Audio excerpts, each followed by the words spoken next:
Number 10, Mike Rotundo. Now, who wasn't a fan of Mike Rotundo? He was a great amateur wrestler, I believe, out of Syracuse, New York. I love the airplane spin of his. He was a long-time tag team with Barry Windham in Florida in the WWF. They were tag team champions. I mean, who wasn't a fan of Mike Rotundo, really? Now, his vague kind of heel turn started maybe, I'm not sure, about 88. I know he took the TV title from Rick Steiner, and then he started teaming with, he was managed by Kevin Sullivan in that Varsity Club. That started to where he started going, whoa, where is this going? I mean, Varsity Club, I can understand that because, being the amateur wrestler and teaming up with Steve Dr. F. Williams, Rick Steiner, they have amateur wrestling backgrounds. So it did make sense. The Varsity Club made sense, except the management by Kevin Sullivan didn't fit. That Kevin Sullivan management didn't fit, and that was the start of the heel turn. However, the changing gimmicks, Michael Wall Street. Now, in the shoot interview, Mike Rotundo says it was based on one of these Wall Street corrupt types. He says a specific name, and I don't remember him. But more, I think, the Michael Wall Street, I think it is a kind of rip on actor Michael Douglas's Gordon Gekko from the 1987 movie Wall Street. That also starred Charlie Sheen. I think it's a kind of rip on that movie character. And he's now managed by Miss York, the York Foundation, and she's Terry Runnels, who went on to a WWF career later on. The Michael Wall Street gimmick, and eventually it morphed into the WWF's IRS, Erwin R. Shyster. Oh my God, both characters I hated. It is why he's there's much worse heel turns coming, but Michael Wall Street and that IRS gimmick, Mike Rotundo, what were you thinking? And he says in the shoot interview it was Kevin Nash's idea. Still, some gimmicks don't fit a wrestler of his nature. An amateur wrestler, he was a great wrestler. I so much miss Mike Rotundo. Yes, it's his real name. And the one thing that Mike Rotundo did great in his, but he had a great wrestling career. But then, He married Barry Windham's sister Stephanie, and he had 2 children who turned out to be wrestlers that did not live in their father's shadow. Bo Dallas and Bray Wyatt. It's amazing. I did not know later. Wow, they're Mike Rotundo's sons. Incredible. That second generation wrestlers would not have to live in their father's shadow. So at this first entry at number 10, Mike Rotundo. It wasn't the Mike Rotundo. No, it's that I did not like the Michael gimmick, the Michael Wall Street and IRS gimmick. It's just a gimmick. I downright hated. Not his heel turn. It's the gimmick that he was. It was he. I don't want to say he did the best he could with it. It just didn't fit with him. Didn't like it.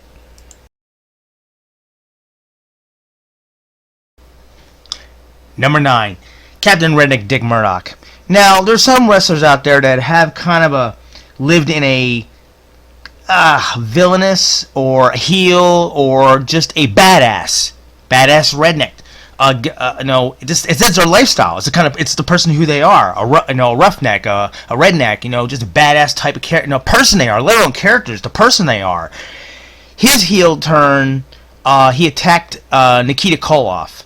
And in the video that he did a brain buster kind of I know Captain Reddick, I know Dick Murdoch does this. Also, Gorgeous Jimmy Garvin, they do the same kind of kind of a standing suplex and drop the person on their head. Well, Dick Murdoch attacked Nikita Koloff, and the reason why he did this is because with the Magnum TA car crash in the fall of 1986, that was Dusty's a longtime friend and partner. Also, but Dusty's oldest best friend, tag team partner, was Dick Murdoch back in the early 1970s. And Dick Murdoch was very angry that he would choose the Russian Nikita Koloff as his partner, and Dick Murdoch was pissed. And it was open. He was open. I remember him saying this on camera. Okay, I know you lost your best friend Magnum. Why didn't you come to me, your oldest friend, your oldest tag team partner? Instead, you picked that Russian. I remember that on camera. In the attack on Nikita Koloff, this is kind of a heel turn, despite the fact it's the person he is. He's already kind of a heel, a badass. How you want to describe the guy? All due respect to the late great Dick Murdoch. But placing him as number 9 as his heel turn is he took it out on Nikita Koloff. He was angry with Dusty choosing Nikita as a partner rather than himself. It was him and Dusty. They were the oldest of friends, oldest of partners. Number 7, Baby Doll. Originally she did start out as a heel. She was the kind of wildish valet or perfect 10 that Tully Blanchard labeled her as in January of 1985. Then came when then she went to a face turn and joined Dusty. That Tully slapped her. And that led to the second part of Formation of the Horsemen, where now Tully drops her, takes J.J. Dillon as his manager, and it finishes the formation of the Four Horsemen. But Baby Doll being from Texas, Dusty from Texas, it was a great valet, wrestler combination, and it was very cool. And her face turn was one of my most memorable moments starting as a fan. As a shock of when she turned heel on Dusty suddenly, it was a NWA World Title match against Ric Flair, August 23rd, 1986 on TV. And, it was vagueness, one of their so-called... Dusty and Flair, they did thousands and thousands of great World Title matches. This was an match. It was okay. The one strange thing about Baby Doll, when she does what she does, and toward the end of this match, is she's dressed in a tuxedo. Not one of her great outfits, honest to God. But Dusty, he does this twice when Baby Doll gets involved. What she does, her heel turn back to being a heel is Dusty twice clothesline Flair, goes to cover him, and then the first time she puts Flair's foot in the rope, but Tommy Young finished the 3 count. Then he realized, oh wait a minute, Flair's foot in the rope, and the announcers are going nuts. Bob Caudle and Johnny Weaver are going nuts. What Baby Doll do? Why'd she do that? She put Flair's foot in the rope. It wasn't really. It was a shock. But, it's like returning to, I think she eventually says, I manage or I hang out with, I spend my time with winners, and Dusty, you're a loser. And despite the fact, he's been national champion, he's been world champion, he's been, how many, what didn't, the time that Baby Doll spent with him, and with, there's several attacks by the Horsemen or the Midnight Express. Baby Doll has always been the Texas, being a woman, a badass. I really was became a big fan of hers, especially with her face turn. But then, I don't like using this phrase, people change, things change, but that's the way wrestling works. And she leaves Dusty by twice. First putting Flair's foot in the rope to prevent a 3 count. Then she grabs a chair. Whomever was sitting at ringside, she actually says, "Get up, give me the chair." And then she's trying to make sure Dusty does not see that she's bringing a chair in. Comes behind. By the time she's about halfway into the ring, Dusty's already turned around and grabs the chair. She goes to hit him with the chair, and he puts his arms up. What are you doing? Why are you doing this? The announcer's yelling, "Why are you doing this?" No, Baby Doll's going back to the Horsemen. Joins up with Tully and Flair. Number 7, the Road Warriors. Okay, there's some guys out there that no matter what the fans, the fans will always cheer them, and that's one of the problems the Road Warriors have always had. No matter they try to be, their characters are their real life persona, who they are. They're badasses. They're bodybuilders. They're street fighters. I personally knew some guys, named George and Steve, and they were plumbers. Excellent professional plumbers from Philadelphia, and they reminded me of the Road Warriors. These guys were badasses, true street fighting badasses. They're muscular. When their Iron Man song hit, dun dun dun, and then the song starts, you run. I don't care who you are, run. They're badasses. They're gonna kill you. They're gonna kick your ass. They were awesome. And their problem was, no matter if they were good, they were heels or faces, the fans cheered them. I don't think that was the biggest problem. And then comes this late 1988. They were in a 6-man tag with Sting, and apparently Dusty was not available. Dusty Rhodes is at a charity function, and the Road Warriors apparently dominated the match. Sting he takes out Mike Rotundo, and he goes to put him in the his Scorpion Deathlock, and the Road Warriors, wait a minute, we dominated this match. Why are you going to take the fall? No, take the win. And they ripped Sting away from Mike Rotundo out of the Scorpion Deathlock, and they take out Sting. They punish him, clothesline him, whatnot. The Road Warriors on camera said we're sick and tired of carrying people. Dusty Rhodes, this wouldn't have happened if Dusty Rhodes was available for us in the 6-man tag. Then comes the attack on Dusty Rhodes on TBS in the studio, and this got them in deep trouble because they ended up putting a kind of a cover or sign or something to cover a blood attack, because the Road Warriors take a spike from their spike vests, and wow, they really beat Dusty Rhodes down, and they push one of their pointed spikes into Dusty's eye and face, and really bloodied him bad. They beat him down bad. Now the question is, the Road Warriors are badasses. Now, do you cheer them or you boo them? And you can boo them for depending on who they're attacking, Dusty, Sting, but the Road Warriors are fan favorites. They're faces, as much as they will put themselves over as the street fighting, bodybuilding badasses. These two attacks, they got fed up with carrying people. I can see their point of view. So their heel turns. It's up to it's been said many times on the internet that their heel persona, it's cheered. So I definitely had to put them on this list because of their attack on Sting and Dusty Rhodes, and I can understand the point of view of coming to the aid of somebody of their ally that's getting beat up by the Horsemen or whom not, or the Moon Express or anybody. They're badasses around the world. They're the greatest tag team in history, the most titles of any tag team in history. They're world champions, world caliber bodybuilders, badass tag team.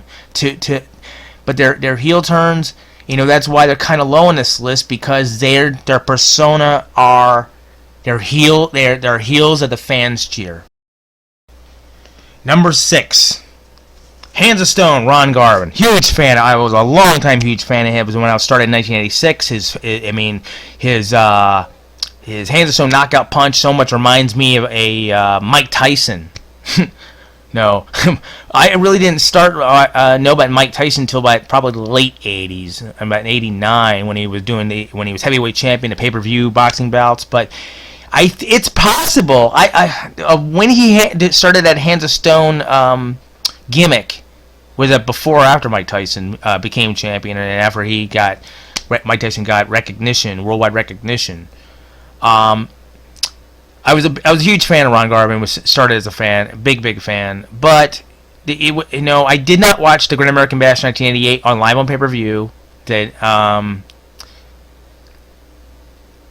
But the win Dusty Rhodes versus Barry Windham for the U.S. title, and all of a sudden then Ron Garvin comes in, and boom, hands of stone knocks out Dusty Rhodes, and Jim Ross. It's one of the most legendary calls.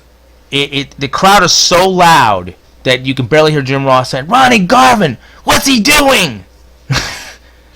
Then Ron Garvin leaves the ring. Barry Windham puts a claw hold on Dusty and puts his head down to the mat, and the referee makes a 3 count on Dusty.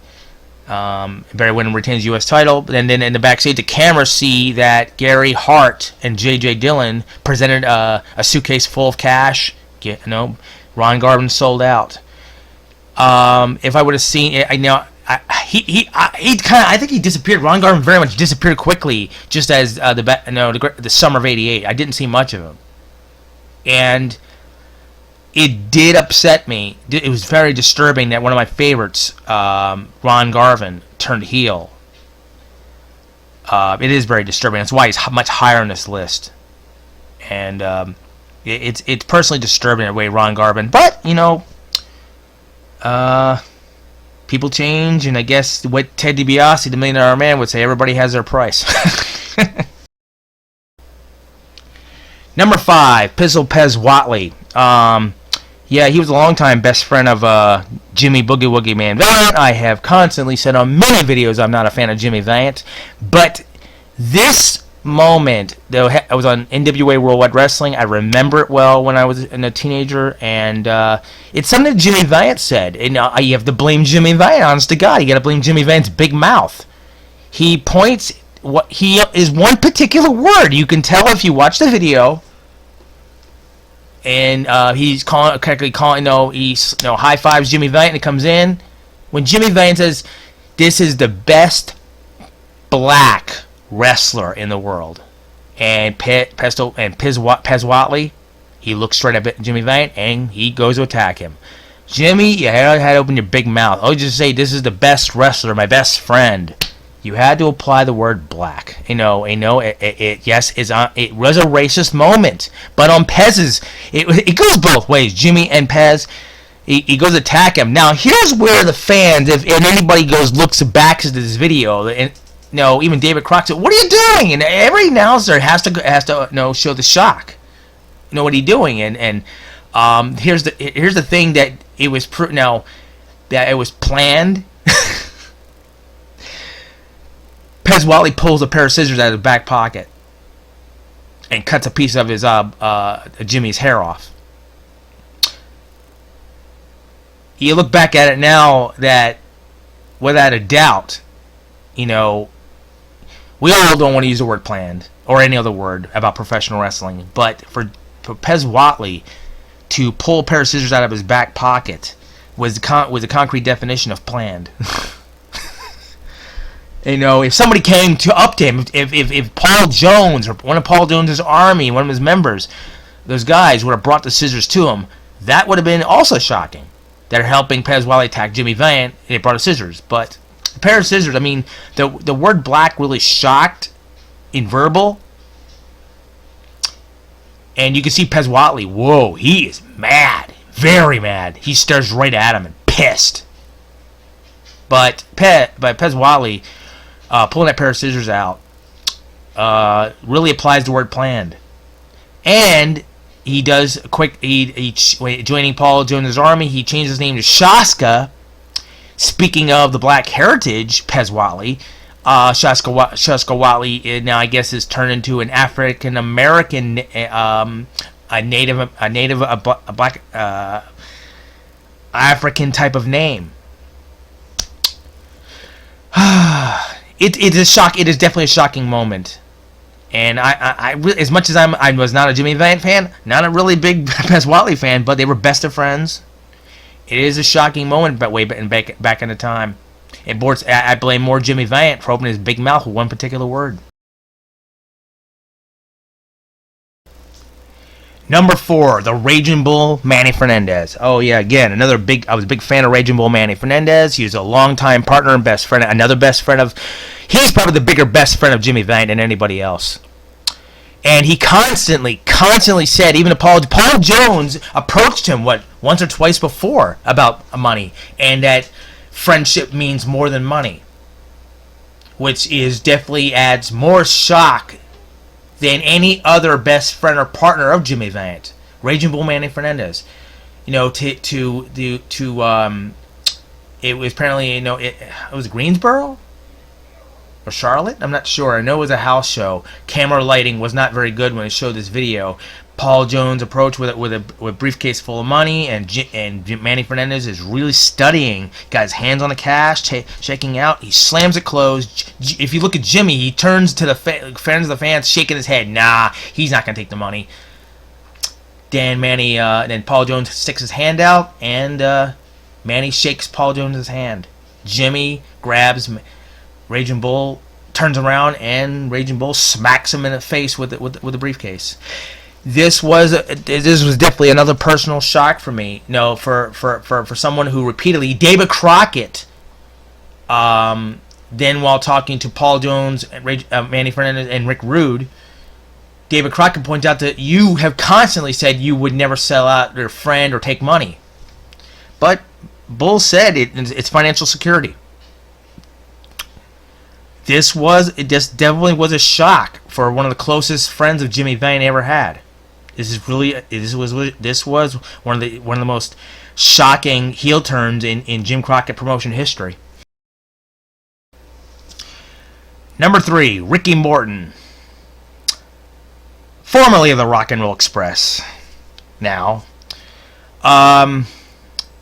this one is so personal to me that I question whether I was going to put it at 3 or number 2. Lifetime, if anybody knows me, has ever watched my videos, my audio, I am a lifetime fan of the Rock and Roll Express. August 16th, 1986, Philadelphia Civic Center. They regained 203 Falls. They regained the NWA World Tag Team titles from the Midnight Express. I was there. I became a lifetime fan. Why? This is unbelievably personal.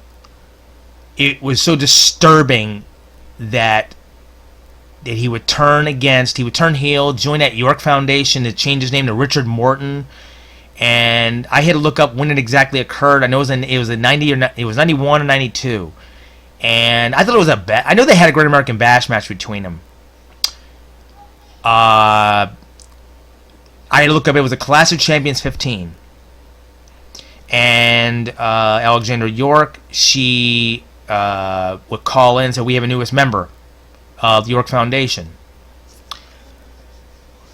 And Ricky Morton, now Richard Morton, in a suit, approaches the ring. Comes out Robert Gibson to confront him. And Robert Gibson saying, "I'm medically released. I'm here to rock and roll. Let's get back. You haven't answered returned my calls. What's going on, brother?" And the guys of the York Foundation, the members, go to attack him, but Ricky Morton, says, "This is not in the contract. I'll take care of him. I'll deal with it." And he says, "I've been waiting 10 years for this," and he belts, he punches Robert Gibson. It's possible I don't remember as much as I watched all the shows Jim Crockett Promotions ever produced. And this is 1991, I think, or 1990. I'm not exactly. So in the early 90s is Clash of Champions 15. And Jim Crockett always sold the company to turn in 1988. But many of us fans did not realize it. Probably we did in Bash 91. With Flair gone and Luger defeating Barry Windham for the WCW title. It became WCW, but that NWA, the Jim Crockett, we did not really know that. Still, probably until into the mid to late 90s. So why I put this 1991, I believe it was. But with Ricky Morton's heel turn on Robert Gibson, it was the Bash, Great American Bash 92. I know it was a major pay-per-view, and I watched it live. I was sick to my stomach, nauseous, physically sick to watch my favorite tag team fight each other. That's why I'm a major. I am completely against tag teams breaking up. I know that a lot of tag teams, when they break up, they go on for maybe a couple months to years and be a great feud. That doesn't work with me, and especially these guys. As Jim Ross had said, I think it was Jim Ross, said, these guys are like brothers. Yes. It was Robert Gibson and Ricky Gibson who originated. It was Ricky Gibson that started. Robert Gibson, Robert Gibson brought over, and with Ricky Morton, that they reproduced the double drop kick. The double drop kick, one of my favorite tag team moves. It was Jerry Lawler that put the Rock and Roll Express together until 1983 in Memphis. They were together for so long. 4-time NWA World Tag Team Champions. I'm one of their biggest fans, and to see them break up, I was sick to my stomach. That's why it is so high on the list to which position I would place Ricky Morton's heel turn. It is the most personally disturbing heel turn that it's hard to talk about.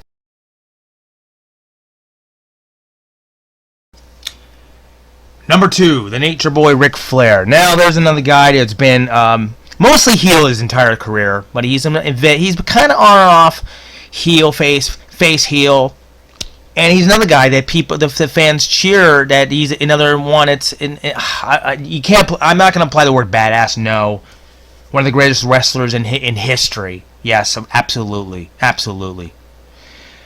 Whom he faces, whether it's with the world title or any other title, whom he faces without a title. If the fans are definitely mostly going to cheer for Ric Flair. This particular moment in history, and I've always thought that the baby doll face turn when Tully slapped her and she joins Dusty was my original moment. I watched. My introduction to professional wrestling. I have another vague memory of this steel cage assault, and this 3-on-1 assault, September, I believe it's 29th, 1985. I also believe it was Atlanta. Ric Flair had faced Nikita Koloff, not sure the winner there, but in a steel cage match, Ivan Koloff, Crusher Khrushchev, 3-on-1 assault on Ric Flair, and Dusty comes in to save Flair from the assault inside the cage. But Flair then says, "I didn't. Who asked for your help? I didn't need your help." Beg to differ there. But Dusty probably saying what? No. And all of a sudden, the gates of hell open. In come the Ole and Arn Anderson. Then something that you probably never, as many attacks throughout wrestling history, steel cage matches. Ric Flair chain locks the cage door. They take Dusty's boot off. His cowboy, white and red cowboy boot. Ole and Arn Anderson pummeling him, kicking his ass, hold his ankle out. Ric Flair takes Dusty's boot, come off the top rope, and I think it was a couple of times, landed on it, breaking his ankle. This turned into what's called white heat. The fan, let alone the wrestlers, Magnum CA, Sam Houston, whomever, came out to try to climb the cage, gain entry. Ole and Arn Anderson, whomever was in Ric Flair, are fighting the faces off. The fans rushed to outside the cage, and their fans trying to climb the cage. This was one of the most shocking 3-on-1 sadistic assaults, which was part 1 of the formation of the Four Horsemen. What kind of guys they are, the team they're going to be, what they're willing to do. In all practical sense, they would kill, and I know maybe that's too strong a word, but what they did to Dusty Rhodes, let alone it was the term Four Horsemen. I think, and here's the thing about the Four Horsemen. Arn Anderson's quote probably was the taping after this assault. And I don't know why they can't find it. No one has seen so few cause so much havoc. You'd have to go all the way back to the Four Horsemen of the Apocalypse. This 3-on-1 cage assault by Ric Flair and Ole and Arn Anderson 3-on-1 on Dusty Rhodes. This cemented Ric Flair as the heel, as the Horseman, and what kind of team this is going to be. In all practical sense, they will dominate anyone in their path.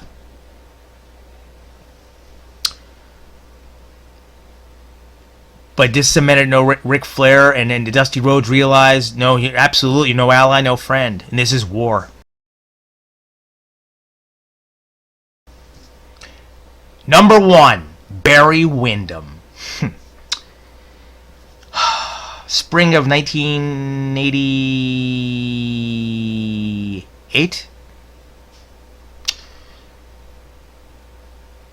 I was listening to...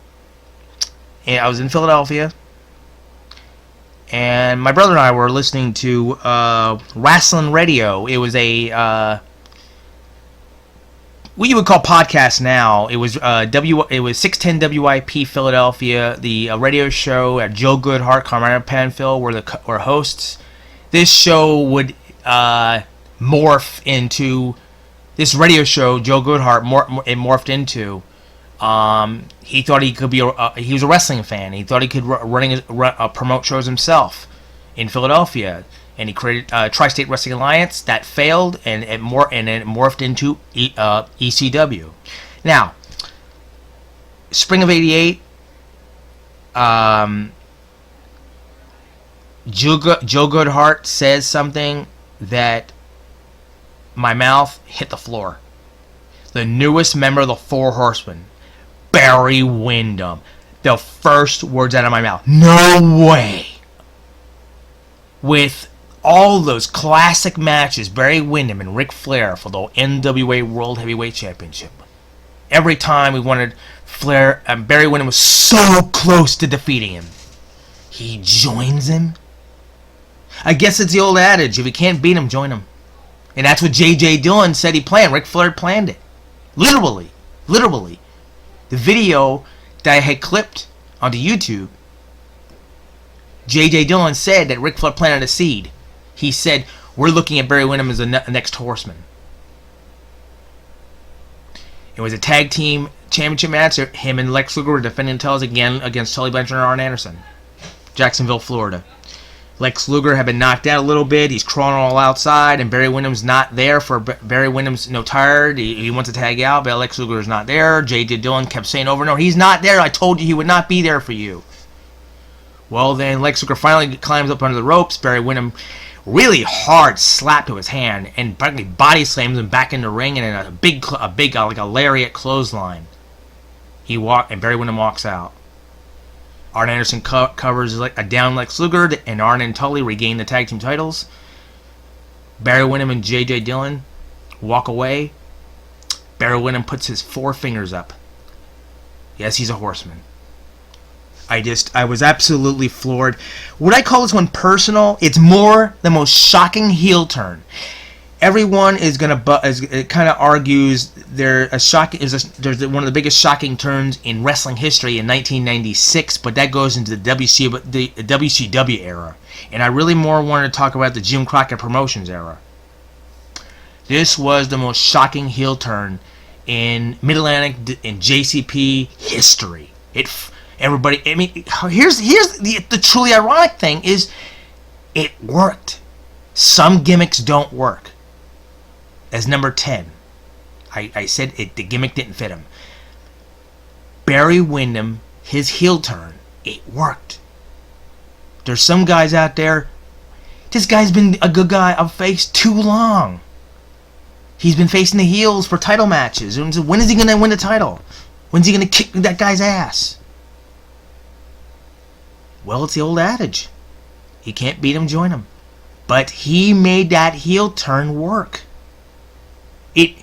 As much as the news of Barry Windham turning and becoming a Horseman, my mouth hit the floor. No way.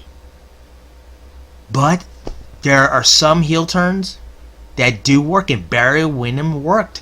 It's as J.J. Dillon said, he was practically a son to Dusty Rhodes. Dusty Rhodes and his father Blackjack Mulligan raised him out of Florida. He turned out to be a great, outstanding championship caliber wrestler. But for him to join the very men that he'd been fighting against, well, people look at it, he's been in Dusty Rhodes' shadow. That's what J.J. Dillon tried to point out. This was something also, yeah, it's breaking out of Dusty Rhodes' shadow. But Barry Windham, yes, was his own man. Whether he was he was good guy, whether he was a heel doing the Horseman, he is one guy that definitely made the heel turn work.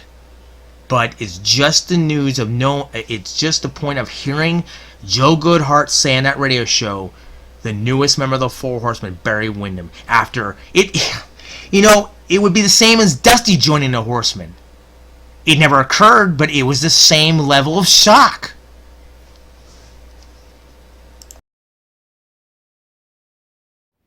If you like this video, please subscribe, comment, like or dislike, and thank you for watching.